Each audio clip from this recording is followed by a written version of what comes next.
এখানে কি কেউ কাউরে বাইন্দা রাখছে? শেখ হাসিনা আমারে হাসপাতালেও বাইন্দা থুয়ে দিছিল। আমি হাসপাতালের বেডে তখনও গরু যেমন বান্দা থাকে, আমি ওই রকম শেখ হাসিনার জেলখানায় হাসপাতালে বান্দা ছিলাম। আমার হাতে চামড়া উঠে গেছিল, তাও হ্যান্ডকাপ খুলে নাই। লাগে জেনে আমি দৌড়ে পালায় ইন্ডিয়া যামুগা। ইন্ডিয়া কিন্তু গেছে হে, মনে করতো পালাইবো আলে মনে আমার মনে করতো। তা আপনাদের কাউকে তো আর হ্যান্ডকাপ লাগায় এখানে বসায় রাখা হয় নাই। যার ওয়াজ নসিহত ভাল লাগে না সিধা বাজ্জানগা। কিন্তু ওয়াজের মাহফিলের আশপাশে যদি আপনি ওয়াজ মাহফিলকে নষ্ট করার কারণ হন, তাইলে এইটা আপনার জন্য ক্ষতির কারণ, অনেক বড় ক্ষতির কারণ। ইবাদত না করলে এক ধরনের গুনাহ হয়, কিন্তু ইবাদত যারা করে তাদের ইবাদত নষ্ট করলে আমল নামার মধ্যে দ্বিগুণ গুনাহ লেখা হয়। এইভাবেই মানুষের ভাগ্য নষ্ট হয়ে যায়, কপাল তকদির বরবাদ হয়ে যায়। আল্লাহ তাআলা সহি বুঝ দান করেন এবং বিষয়গুলো বুঝার তৌফিক দান করেন, আমিন বলেন। তো মোহতারাম হাজিরিন, আমি আমার মূল কথায় ঢুকতেছি। তোরা চারজন এক জায়গায় বসুস করে, চারজন এক জায়গায় বসুস কে? তোরা ফিরিস্তা চারটা চার জায়গায় যা মুরব্বিগের মাঝখানে যা স্যার। আর মোবাইল দিয়ে কি করেন আপনি? আপনি কি আমার দেখবেন না ওয়াজ শুনবেন? আমার ছবি তুলবেন? বসি তোলেন। হ্যাঁ, আমার যদি আজকে মৃত্যু হয়ে যায়, আল্লাহ নেক হায়াত দান করুক, চাই আল্লাহর কাছে হায়াত, কিন্তু যদি আজকে আমার মরণ হয়ে যায়, তাহলে আমার জীবনে আমি যুগ যুগ ধরে যত কথা বলেছি, আজকের কথাগুলো হবে আমার জীবনের শেষ কথা। মরে গেলে, তাই না?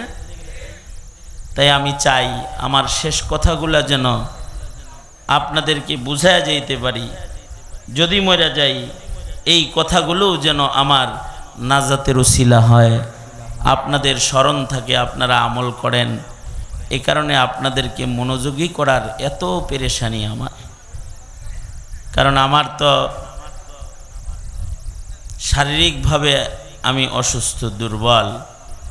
কারণ জেলখানায় আওয়ামী অত্যাচারে আলেমরা মরা ছিল, তার ভেতরে আমিও একজন। আমি তো মনে মনে ভাবছি, এই চিন্তা হইতো আমার, যে আমার মনে হয় কোনো দিন আর জাতির সামনে যায় বৈশা কিছু বলার সুযোগ বুঝি হবে না। দেলোয়ার হোসেন সাইদি সাহেবের আর সুযোগ হয়েছে? হয় নাই। আমি মনে করছি আমারও কোনো দিন মনে হয় আর কারোর সামনে যায় বসার সুযোগ হবে না। না জানি জেলখানা থেকে আমার লাশ বের হয়ে যায়, কিন্তু মহান রবের মেহেরবানি, দয়া, কৃপা, মায়া, যা আল্লাহ আপনাদের সামনে আমার আবার বসাইছে। এই জন্যে আমি আমার জিন্দগির প্রতিটা বৈঠককে জিন্দগির সবচেয়ে দামি গনিমত, নিয়ামত মনে করি। এ কারণে আপনাদের সাথে এত কথা বইলা আপনাদেরকে মনোযোগী করার চেষ্টা করি। এই কথায়ও যদি কেউ কষ্ট পায় থাকেন, তো মাফ করে দিয়েন। আর যদি কোন হুজুর মুখে মাফ করলে চাইলে চলবো না, আমার পাও ধরেন, তো আসেন আপনার পাও ধরে মাপ চাই, তাও মাফ করে দিয়েন। আর যদি বলেন হুজুর আপনি আমার পাও ধরে বললে আপনাদের এখানে বসে আমি একটু ওয়াজ শুনুম, কিছু সময় থাকুন, আসেন আপনার পাও ধরে বলি, আপনি কিছু কথা শোনেন, বসে কিছু কথা শোনেন, আপনি দিল লাগায় একটু কিছু সময়। কবরেতে যাইবেনই, মরণ তো আছেই, তো মরার আগে কয়েকটা মিনিট একটু আল্লাহরে দেন, ডাইরেক্ট আল্লাহরে, আর কোনো ধান্দা নাই, আল্লাহ পাওয়ার ধান্দায় কয়েকটা মিনিট একটু বসেন। জীবনে এতটুকুন সময় যদি আল্লাহকে না দেন, আল্লাহর জান্নাত আল্লাহ আপনাকে দিবে কেন? কি জন্য দিবে? এজন্যে বুঝার দরকার, বসার দরকার, শোনার দরকার। জিন্দেগি দামি বানানোর জন্য কিছু মেহনত দরকার। মোহতারাম হাজিরিন, আবার আপনাদের মনোযোগ আকর্ষণ করছি। আপনারা যারা এই মুহূর্তে খুব মনোযোগী হয়ে কথা শুনতেছেন, আপনারা দুনো হাত উপরে তুলেন তো। আপনাদের ডানে বামে কিয়ামতে এগুলো আপনারা অন্যদিকে চাইবেনও না, অন্য কথা কইবেনও না, ওয়াজের দিকেই থাকবেন। আবার নাড়াচাড়া দেন, আবার জবান খুলে বলেন সুবহানাল্লাহ, আলহামদুলিল্লাহ, লা ইলাহা ইল্লাল্লাহ, জোরে আওয়াজ করে বলেন আল্লাহু আকবার। হাত নামান। এই যে আমি এখানে বসছি আজকে কি জন্য বসছি এটা বোঝার জন্য কয়েকটা কথা শোনেন। একটা কথা হইল, আমাদের জীবনে জন্মের পর থেকে, একেবারে জন্মের পর থেকে আমাদের জীবনে মৃত্যু পর্যন্ত আমাদের বাহ্যিক সৌন্দর্যের উপরে পর্যাপ্ত মেহনত করা হয়।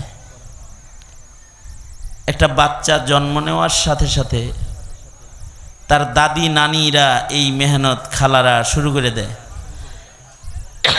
সর্ষের তেল দিয়া হাত পা ডইলা টাইনা সোজা করতে থাকে, পাও যেন বাঁকা না হয়। মায়ের পেটে কুচকায় মুচকায় ছিল, সিধা করে এটারে, হাত রে সোজা করে।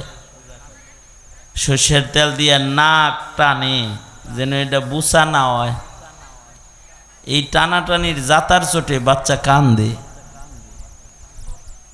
তার দাদি নানি তার নাককে একটু কমল নাক টিপটুপ দিয়ে এটার একটু